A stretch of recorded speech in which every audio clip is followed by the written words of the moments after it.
और इसी दौरान संसद के मानसून सत्र पर अब बात कर लेते हैं, जहां विपक्ष का हंगामा आज भी जारी रहा। चित्तौड़गढ़ सांसद सीपी जोशी से इस दौरान बातचीत हुई। कहा कि कांग्रेस की नीति और नेतृत्व तय नहीं, चर्चा की बजाय हंगामा करना चाहता है विपक्ष। और ये भी कहा कि विपक्ष किसी दूसरे की इशारे पर चल रहा है। राजस्थान के मामले पर बोले सांसद सीपी जोशी। कहा कांग्रेस में सब कुछ ठीक नहीं चल रहा, राजस्थान कांग्रेस में भूचाल आने वाला है। क्या कुछ कहा बातचीत के दौरान सुनवाएंगे आपको। दिल्ली में संसद में मानसून सत्र में हंगामा चल रहा है, तो राजस्थान में कांग्रेस में आपसी खींचतान है और किसके नारे लगे, इसको लेकर प्रदेश में चर्चा है। मेरे साथ सांसद सीपी जोशी हैं। सर, सबसे पहले मानसून सत्र में आप आए हैं, क्यों हंगामा हो रहा है? देखिए, जिस विषय को लेकर शुरुआत में कुछ खींचतान थी, किसी विषय को लेकर चर्चा थी, राहुल गांधी जी ने मांग की कि इस विषय को लेकर संसद में चर्चा होनी चाहिए। आप दुर्भाग्य देखिए और उनकी सोच को देखिए। सरकार ने और माननीय मंत्री महोदय ने वहां जाकर कहा कि बिल्कुल सरकार इस पर चर्चा को तैयार है। जब उस पर हाँ होती है तो थोड़ी देर में फैल जाते हैं कि हमें मंत्री जी का इस्तीफा चाहिए। और दुर्भाग्य इस बात का है कि पूरा देश और सरकार बच्चों की मांगों को लेकर चिंतित थी। तुरंत माननीय प्रधानमंत्री जी ने कैबिनेट की बैठक करके एक उनके ऊपर कठोर कार्रवाई के लिए कड़ा कानून लाया और लोकसभा में पेश भी किया। लेकिन उस कानून में उस पर सार्थक चर्चा की बजाय कांग्रेस और उनके विपक्षी, उनके साथी दल वेल में आकर उस पर भी हंगामा कर रहे थे, न कि उस पर चर्चा कर रहे थे। विपक्ष तो किसके सारे? विपक्ष तो खुद ही अपने आप में है।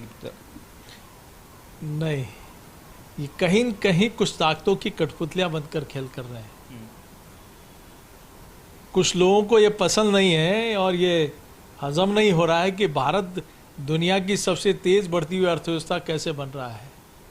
भारत दुनिया की चौथी बड़ी अर्थव्यवस्था कैसे बन गया। भारत हर क्षेत्र में कैसे कीर्तिमान स्थापित कर रहा है। कुछ लोगों को ये कीर्तिमान और ये बढ़ती हुई माँ भारती की महिमा पसंद नहीं आ रही है। तो कहीं न कहीं विपक्ष, उनका स्पष्ट एजेंडा होना चाहिए कि हम क्या चाहते हैं। एक राजस्थान में एक और हो रहा है कि किसके नारे लगने चाहिए कांग्रेस में, आला कमान के लगे या राजस्थान का आला कमान कौन है।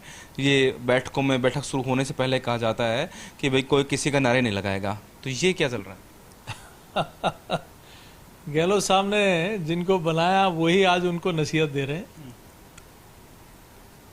कांग्रेस पे सब कुछ ठीक नहीं है, न तो नेतृत्व पर विश्वास हो रहा, न नीतियों पर विश्वास हो रहा है।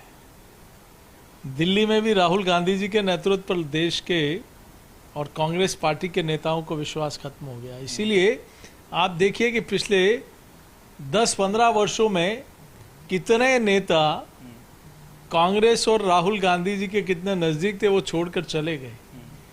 एक और बात सर, कि राजस्थान को तीसरी बार लगातार इंटरनेशनल ऑर्गन डोनेशन डे है, उस पर सम्मान किया गया। देखिए, राजस्थान की धरती हमेशा से कई कीर्तिमान बनाए हैं, लेकिन ये कीर्तिमान अपने आप में बहुत बड़ा है। ये निश्चित रूप से अंगदान महादान, रक्तदान महादान, लेकिन अपने अंगों का दान देना निश्चित रूप से ये बहुत बड़ा दान जिसको कहा जा सकता है। और लगातार तीसरी बार राजस्थान का कीर्तिमान बनाना, और राजस्थान मैं सोचता हूँ कि हर क्षेत्र में तो आगे बढ़ रहा है, लेकिन ये लगातार अवार्ड मिलना, ये इसका एक बहुत बड़ा एग्जाम्पल है। मैं उन सभी को अपनी ओर से आभार व्यक्त करता हूँ। Thank you sir. CP Joshi कहते हैं कि कांग्रेस के नीति और नेतृत्व पर उनके नेता और जनता सवाल उठा रही है। राजस्थान में कांग्रेस को लेकर कहते हैं कि सब कुछ ठीक नहीं है और जल्दी ही कोई भूचाल आने वाला है। कैमरामैन मुकेश के साथ अश्विनी यादव, फर्स्ट न्यूज़, दिल्ली।